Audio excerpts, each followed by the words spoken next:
জয়দেব কেন্দুলি মেলা 2024-এর প্রস্তুতি সভা আজ জয়দেব কেন্দুলি গ্রাম পঞ্চায়েতে প্রশাসনিকভাবে অনুষ্ঠিত হয়।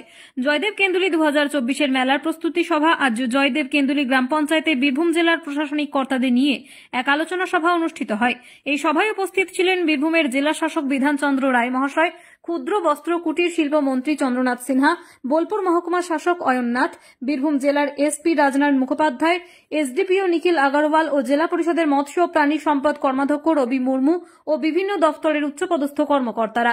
2024-এ জয়দেব কেন্দুলি মেলা কিভাবে পরিচালনা করা যাবে এবং সাধারণ মানুষকে কিভাবে সাহায্য করা যেতে পারে তারই এক আলোচনা সভা অনুষ্ঠিত হয় এবং এই আলোচনা সভায় জয়দেব কেন্দুলি মেলার আশ্রম কমিটি থেকে আরম্ভ করে ব্যবসায়ীগণ সকলকে মিলিয়ে এক প্রস্তুতি সভার আয়োজন করা হয়। এই সভায় বিভিন্নভাবে বিভিন্ন বিষয়ের উপর আলোচনা করা হয় এবং কবি জয়দেব ওয়েলফেয়ার ট্রাস্ট মেলার যাত্রীদের স্বাস্থ্যের কথা ভেবে নিঃস্বার্থভাবে এগিয়ে এসেছেন। কোনো সাধারণ মানুষ বা মেলার যাত্রী যাতে অসুবিধায় না পড়েন তারই এক কঠোর প্রশাসনিক ব্যবস্থা কিভাবে করা যেতে পারে এবং পানীয় জল থেকে শুরু করে বিদ্যুৎ, শৌচালয় বিভিন্ন বিষয়ে পর্যালোচনা করা হয়। আগামী দিনে কিভাবে আরো উন্নত পরিকাঠামো দিয়ে এই জয়দেব কেন্দুলি মেলাকে কঠোর প্রশাসনের চাদর দিয়ে ঢেকে রেখে সাধারণ মানুষের বা মেলার যাত্রীদের সহজ করে দেওয়া যাবে তারই এক প্রস্তুতি সভায় আলোচনা করা হয়। জয়দেব কেন্দুলি থেকে জয়ন্ত মণ্ডলের রিপোর্ট, এস নিউজ বাংলা। আজকে আমাদের যে কবি জয়দেবের পূর্ণভূমি এই জয়দেব কেন্দুলি,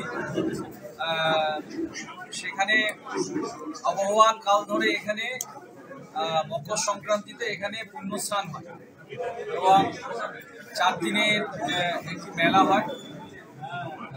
আমরা মকর সংক্রান্তির একেবারে ভোরবেলা থেকে সেই স্নান শুরু হয়, পুণ্য স্নানের মাধ্যমেই আমাদের এই মেলার শুরু হয়ে যায়। এবারে যেটা আমাদের তারিখ যেটা পড়েছে সেটা 14, 15, 16, 17 এই 4টে দিন আমাদের এই জয়দেব কেন্দুলিতে জয়দেব কেন্দুলি মেলা অনুষ্ঠিত হবে। 18 তারিখে এই মেলা গুটিয়ে যাবে দুপুরের মধ্যে। এইটা উপলক্ষে প্রায় লাখ লাখ লোক এখানে আসে, সারা রাজ্য থেকে, রাজ্যের বিভিন্ন প্রান্ত থেকে এখানে লোক আসে। এটা নিয়ে আমাদের এলাকার মানুষ, সাধারণ মানুষ, অন্যান্য অঞ্চলের মানুষ সবারই মধ্যে একটা উন্মাদনা থাকে। সেটাকে মাথায় রেখেই প্রশাসন, জেলা প্রশাসন, জেলা পুলিশ প্রশাসন, এখানকার ব্লক প্রশাসন, মহকুমা প্রশাসন, আমাদের গ্রাম পঞ্চায়েতের প্রশাসন সবাই মিলে এটা আমরা করি। এখানকার সাধু মহারাজরা থাকেন, আখড়ায় যে মহারাজরা থাকেন, এটা পার্মানেন্ট হোক বা টেম্পোরারি হোক, এখানে আরও কবি সাহিত্যিকদের একটা জমায়েত হয়, সম্মেলন হয়। সব মিলিয়ে আমাদের এখানে প্রচুর মানুষজন আসেন এবং আমাদের পার্মানেন্ট বা টেম্পোরারি যে আখড়াগুলো সেখানে প্রচুর সাধু সমাগম হয়।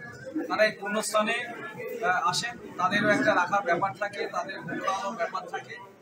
তারা এই পুণ্যস্নান করে এখানে যে আমাদের যে মন্দির আছে সেই মন্দির তারা দর্শন করে, এখানে ভোগ খান, এখানে কীর্তন, এখানকার বাউল, এখানকার আমাদের বীরভূমের যে লোক এবং লোক সংস্কৃতির যে একটা বড় সম্ভার আছে সেটাকে তার সেই ফ্লেভার নিতে এখানে আসেন মানুষজন। এটা যাবেন। এখানে আরও আমাদের যত স্টেট ডিপার্টমেন্ট অর্থাৎ আমাদের সিভিল, পুলিশ এই বাদ দিয়েও, আমাদের লোকাল প্রশাসন বাদ দিয়েও আমাদের পিডব্লিউডি, আমাদের হেলথ, আমাদের WBSCDCL, আমাদের পিডব্লিউডি, আইটি, আমাদের পিএইচই, ফায়ার ব্রিগেড, এই সবার একটা মিলিত প্রয়াসে আমাদের মেলা হয়। সবাইকে নিয়ে আজকে প্রথম মিটিং করলাম।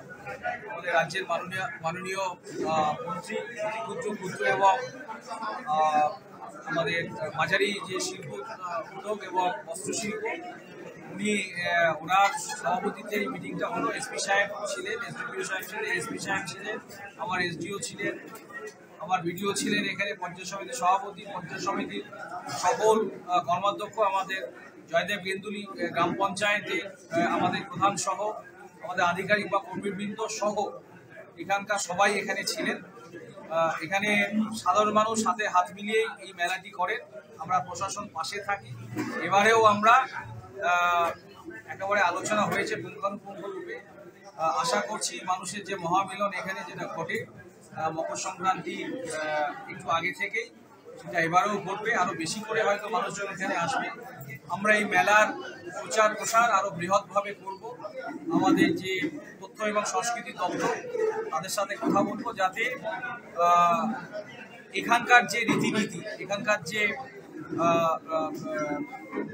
পুণ্যস্থানের যে মাহাত্ম্য বা ইত্যাদি, সেগুলি যাতে মানুষের কাছে আরো বেশি করে পৌঁছে, তার জন্য আমরা সংস্কৃতি দপ্তরের সাহায্য করি।